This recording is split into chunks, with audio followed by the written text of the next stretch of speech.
शिक्षा पूर्ण करके अब सारे शिष्यों का गुरुकुल से प्रस्थान करने का समय आ गया था। मणिकंठा चाहते थे अपने आचार्य को कुछ उपहार दें, इसीलिए वो मधु और फल एकत्रित करने घने वन में चले गए। हे माता प्रकृति, हे महान वृक्षों, कुछ मीठे फल प्रदान करने की कृपा कीजिए।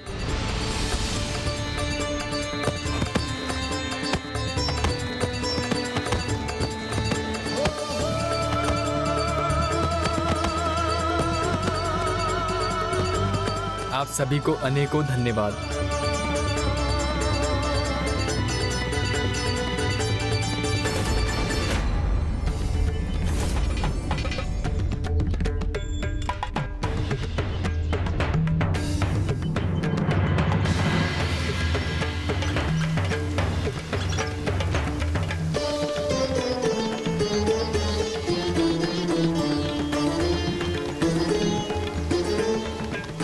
मणिकंठा, तुम तो गुरु दक्षिणा में भी सबसे आगे हो। हाँ, तुम्हारी पोटली और पात्र हम सभी से सबसे बड़ी है।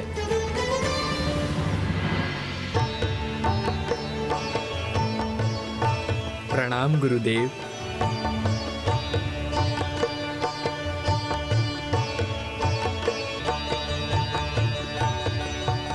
गुरुदेव, मेरी गुरु दक्षिणा स्वीकार करें और मुझे आदेश दीजिए कि गुरु दक्षिणा में मैं क्या प्रस्तुत करूं।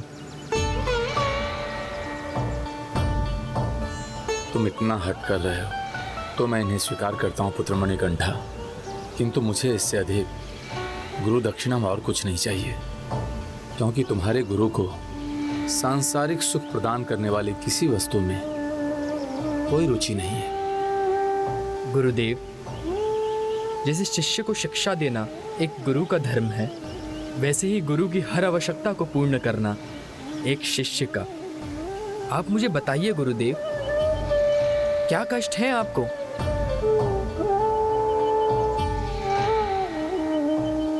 और कुछ नहीं पुत्र मणिकंठा, तुम सभी की शिक्षा पूर्ण होते देख रह रहकर मेरे सामने मेरे पुत्र सर्वोत्तम का मुख आ जाता है। मेरे लिए तो जीवन का सबसे बड़ा उपहार यही होता, वो भी सामान्य बालकों की भांति शिक्षा प्राप्त कर पाता, किंतु नियति के आगे सब विवश है, इसलिए तुम्हें चिंता करने की आवश्यकता नहीं।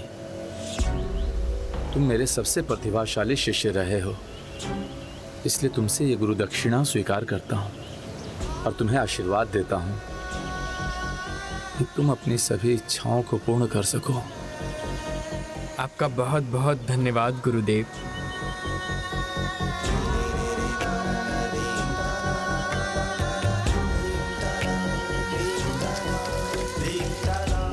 गुरुदेव, सर्वोत्तम कहाँ है? जब से हमारी परीक्षा समाप्त हुई है वो कहीं दिखाई नहीं दे रहा।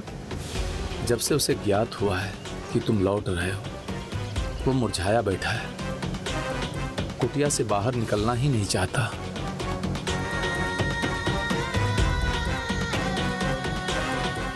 गुरुदेव, एक बार जाने के पूर्व मैं उससे अवश्य मिलना चाहता हूँ।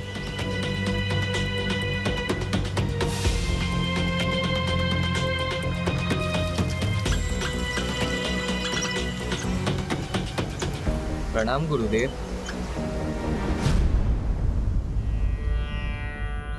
सर्वोत्तम, सर्वोत्तम, सर्वोत्तम, कितनी देर से तुम्हारा नाम पुकार रहा हूं, तुम बाहर क्यों नहीं आ रहे हो? बोलो, उत्तर दो।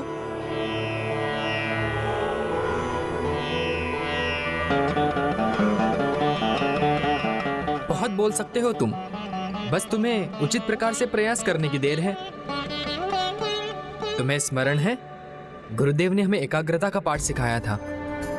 गुरुदेव ने कहा था कि ओम का स्वर वहां भी ऊर्जा जागृत कर सकता है जहां कुछ भी ना हो। बस तुम पूरी निष्ठा और एकाग्रता के साथ प्रयास करो। ओम।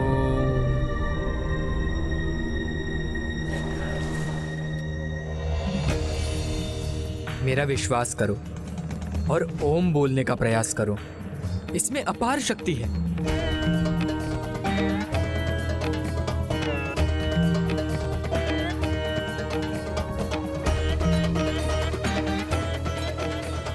बस तुम अभी बोलने ही वाले हो, बोलो।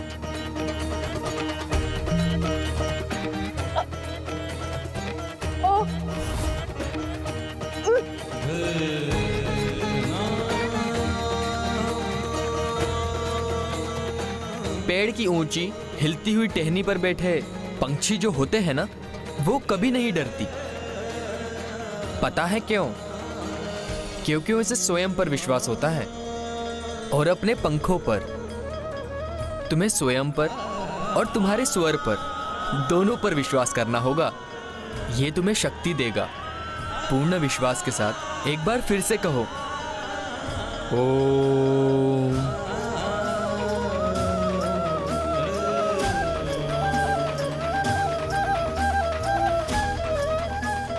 बस तुम बोलने ही वाले हो, एक बार पुनः विश्वास के साथ कहो।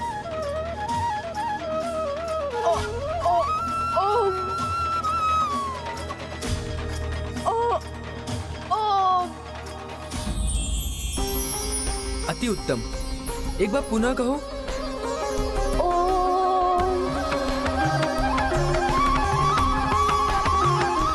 अब कहो, ओम हरि।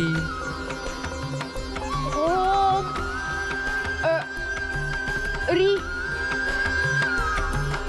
ओम हरि। अब कहो, ओम हरा। ओम रा। ओम रा। ओम हरा। ओम हरा। ओम हरा। ओम हरा। ओम हरा। अब बोलो, ओम हरि हरा। ओम हरि हरा। ओम हरि हरा। ओम हरि हरा।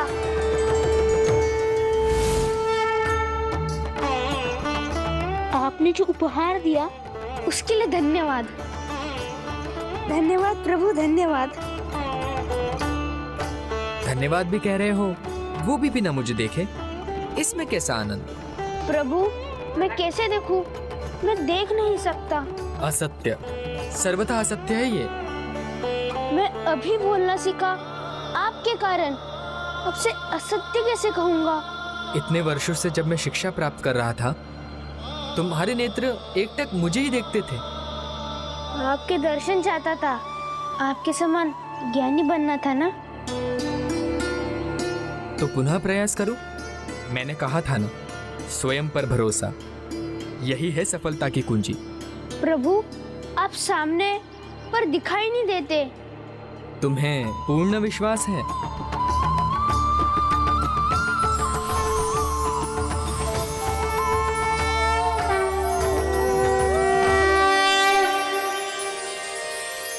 स्वामी अय्यप्पा, स्वामी अय्यप्पा, नमामि नमामि स्वामी अय्यप्पा, हरिहरा स्वरूपा अय्या, अय्या, आराधा आराधा अय्या, स्वामी अय्या, अय्या, अप्पा, अय्या, अप्पा, अप्पा, अय्यप्पा, अय्यप्पा, अय्यप्पा, अय्यप्पा, अय्यप्पा, अय्यप्पा, अय्यप्पा, अय्यप्पा, अय्यप्पा। इस गूंज ने तो मुझे भीतर से झकझोर दिया है। कहाँ से आ रहा है ईश्वर? क्या हुआ महारानी महिषी? अय्यप्पा, अय्यप्पा,